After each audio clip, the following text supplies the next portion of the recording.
Hello everyone, welcome back to my channel. मैं हूँ भारती और आज आप लोगों के लिए लेकर आई हूँ कहानी योर अनफॉर्चुनेट लव का एपिसोड नंबर 9। तो चलिए ज्यादा बातें ना करते हुए हम कहानी के अगले भाग की तरफ बढ़ते हैं। रोज कैफे 8:30 बजे। ये आधा घंटा सौम्या के लिए किसी सदी से कम नहीं था। उसकी नजरें कभी अपने फोन की स्क्रीन पर थी तो कभी रेस्टोरेंट के एंट्रेंस पर। उसके सामने रखी वो खाली कुर्सी उसके दिल को हद से ज्यादा ठेस पहुंचा रही थी। अचानक से कुर्सी को कोई पीछे खींचता है और उस कुर्सी पर कोई आकर बैठता है।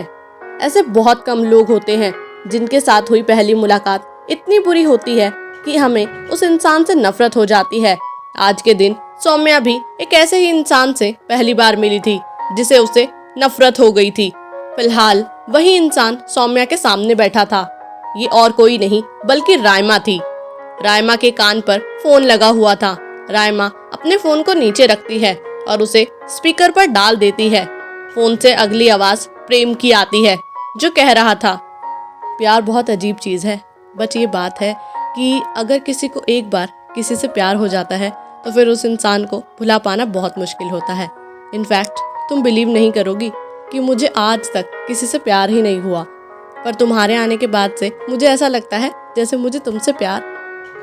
इससे पहले कि प्रेम बोल पाता, रायमा फोन को स्पीकर से हटाकर फिर दोबारा अपने कान पर लगा लेती है।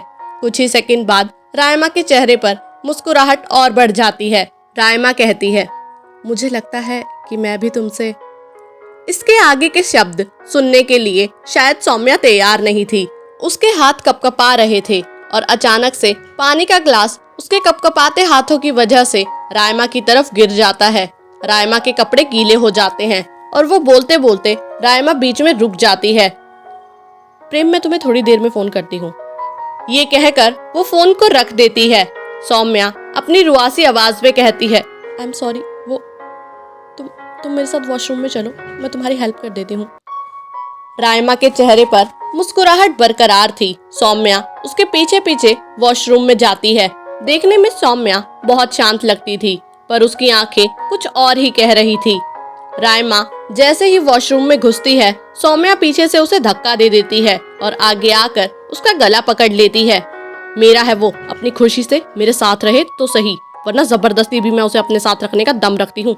बस एक बात याद रखना, तुम जितना पास प्रेम के जाओगी उतना दूर तुम अपनी सांसों से होती जाओगी।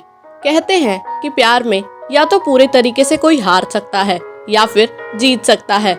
विकल्प दो, हार और जीत, और इंसान भी दो। रायमा और सौम्या, किसकी जिंदगी में जीत लिखी है और किसकी जिंदगी में हार?